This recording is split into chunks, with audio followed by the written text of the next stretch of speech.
വർഷം 1938. ഹംഗേറിയിലെ ഒരു മികച്ച സൈനിക ഉദ്യോഗസ്ഥനായിരുന്നു കരോളി ടക്കാസ്. 28 വയസ്സ് മാത്രം പ്രായമുണ്ടായിരുന്ന ആ ചെറുപ്പക്കാരൻ ഹംഗേറിയുടെ ഏറ്റവും മികച്ച പിസ്റ്റൾ ഷൂട്ടർമാരിൽ ഒരാളായിരുന്നു. നാഷണൽ ലെവലിൽ നടന്നിരുന്ന എല്ലാ ഷൂട്ടിംഗ് മത്സരവും അദ്ദേഹം വിജയിച്ചുകൊണ്ട് മെഡലുകൾ വാരിക്കൂട്ടി. അദ്ദേഹത്തിന്റെ പ്രൈം ടൈമിലായിരുന്നു. കരോളിയുടെ ഏറ്റവും വലിയ ലക്ഷ്യം 1940 നടക്കാനിരിക്കുന്ന ഒളിമ്പിക്സ് മത്സരത്തിൽ ഗോൾഡ് മെഡൽ നേടുക എന്നതായിരുന്നു. ആ ഒരു മൊമെന്റിന് വേണ്ടിയാണ് വർഷങ്ങളോളം പ്രയത്നിച്ചിരുന്നത്. ഷൂട്ടർമാരുടെ ഇടയിൽ ഏറെക്കുറെ ഉറപ്പായിരുന്നു കരോളി ഒളിമ്പിക്സിൽ ഗോൾഡ് മെഡൽ നേടുക എന്നത്. കാരണം അദ്ദേഹത്തിന്റെ സ്കിൽ അത്ര മികച്ചതായിരുന്നു. എന്നാൽ എല്ലാ പ്രതീക്ഷകളെയും മാറ്റിമറിച്ചുകൊണ്ടാണ് ആ ഒരു ആക്സിഡന്റ് അദ്ദേഹത്തിന് സംഭവിക്കുന്നത്.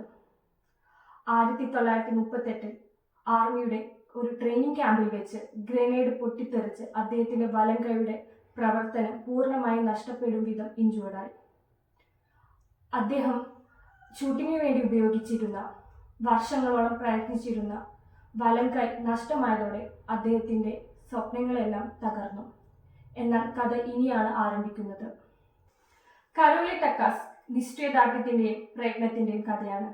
തനിക്കുണ്ടായ ദുരനുഭവത്തിൽ വിധിയെ പഴിച്ചിരിക്കാതെ ഹോസ്പിറ്റൽ വിട്ടയുടെ ആരും അറിയാതെ അദ്ദേഹം വീണ്ടും ഷൂട്ടിംഗ് ട്രെയിനിങ് ആരംഭിച്ചു, തന്റെ അവശേഷിച്ച ഇടം കൈകൊണ്ട്. ബാക്കിയുള്ള ഷൂട്ടേഴ്സ് അവരുടെ ബെസ്റ്റ് ഹാൻഡിൽ ഫോക്കസ് ചെയ്ത് ട്രെയിനിങ് ആരംഭിച്ചു. കൃത്യം ഒരു വർഷം കഴിഞ്ഞ് 1939 നടക്കുന്ന നാഷണൽ ഷൂട്ടിംഗ് ചാമ്പ്യൻഷിപ്പ് വേദിയിൽ കരോളി തിരിച്ചെത്തി. കരോളി ഷൂട്ടിംഗ് ട്രെയിനിങ് എടുക്കുന്നെന്നറിയാത്ത ബാക്കിയുള്ള ഷൂട്ടർ ചാമ്പ്യൻഷിപ്പ് വേദിയിൽ അദ്ദേഹത്തെ കണ്ടപ്പോൾ ആശ്ചര്യപ്പെട്ടു.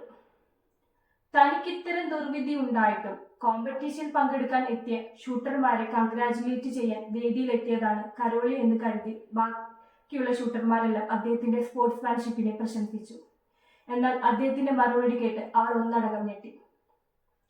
ഞാൻ നിങ്ങളെ കൺഗ്രാജുലേറ്റ് ചെയ്യാൻ വന്നതല്ല, ഞാൻ നിങ്ങളോടൊപ്പം മത്സരിക്കാൻ വന്നതാണ്.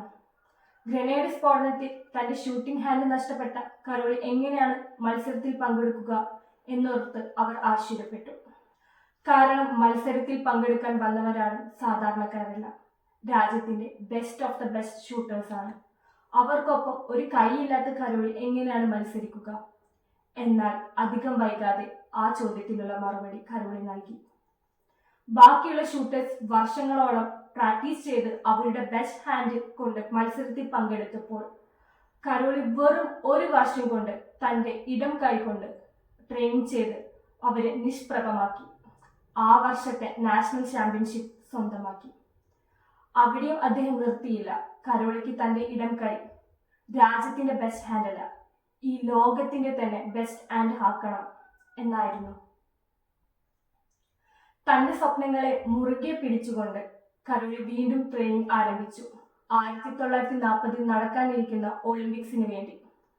എന്നാൽ അദ്ദേഹത്തിന്റെ കാൽക്കുലേഷനുകളെ മാറ്റിമറിച്ചുകൊണ്ട് 1940 നടക്കാനിരിക്കുന്ന ഒളിമ്പിക്സ് ക്യാൻസലായി വേൾഡ് വാർ വന്നതോടുകൂടി. 1939 രണ്ടാം ലോക മഹായുദ്ധം വന്നതോടുകൂടി അടുത്ത വർഷം നടക്കാനിരിക്കുന്ന ഒളിമ്പിക്സ് മത്സരങ്ങളെല്ലാം ക്യാൻസൽ ചെയ്തു. അവിടെയും അദ്ദേഹം തളർന്നില്ല. 1944 നടക്കാനിരിക്കുന്ന ഒളിമ്പിക്സിനായി പരിശ്രമിച്ചു കൊണ്ടിരുന്നു. എന്നാൽ ഇക്കുറിയും കരോളിയെ നിരാശപ്പെടുത്തിക്കൊണ്ട് 1944 നടക്കാനിരിക്കുന്ന ഒളിമ്പിക്സ് ക്യാൻസലായി. കാരണം അപ്പോഴും രണ്ടാം ലോക മഹായുദ്ധം അവസാനിച്ചിട്ടുണ്ടായിരുന്നില്ല. 1939 മുതൽ 1945 വരെ രണ്ടാം ലോക മഹായുദ്ധം നീണ്ടുനിന്നിരുന്നു. ഇവിടെ നമ്മൾ മനസ്സിലാക്കേണ്ട ഒരു കാര്യമുണ്ട്. കരോളി എന്ന മനുഷ്യന്റെ നിശ്ചയദാർഢ്യവും പ്രയത്നവും അത്ര വലുതെന്നാണ്. ഒരു മനുഷ്യൻ താൻ വിജയിക്കുമെന്ന് ഉറച്ച തീരുമാനം എടുത്താൽ, അതിനുവേണ്ടി നിരന്തരം പരിശ്രമിച്ചാൽ അവൻ വിജയിക്കുക തന്നെ ചെയ്യും. 1948 നടക്കാനിരിക്കുന്ന ഒളിമ്പിക്സിന് വേണ്ടി കരോളി വീണ്ടും ഷൂട്ടിംഗ് ട്രെയിനിങ് ആരംഭിച്ചു. ഒന്നോർക്കണം, 1938 കരോളിക്ക് വയസ്സ് 28. എന്നാൽ 1948 ആകുമ്പോൾ 10 വർഷം പിന്നിട്ട് അദ്ദേഹത്തിന് 38 വയസ്സായി.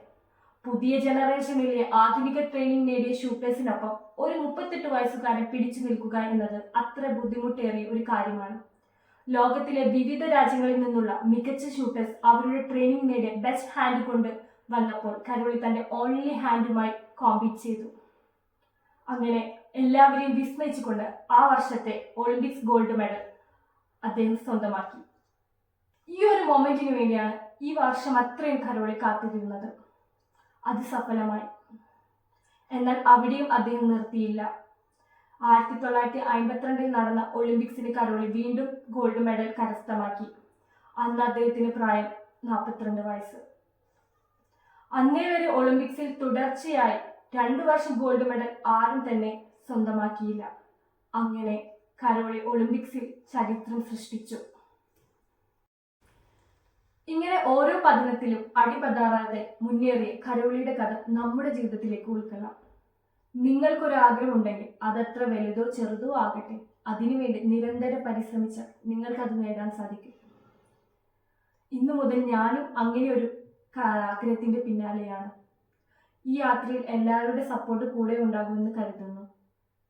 അപ്പോൾ നമ്മുടെ ചാനലിലെ ആദ്യത്തെ വീഡിയോ ഇവിടെ വൈൻഡപ്പ് ചെയ്യുകയാണ്. ഇനിയും ഇതുപോലുള്ള നല്ല സ്റ്റോറികൾ കേൾക്കാൻ താല്പര്യമുള്ള please subscribe to my channel. Thank U.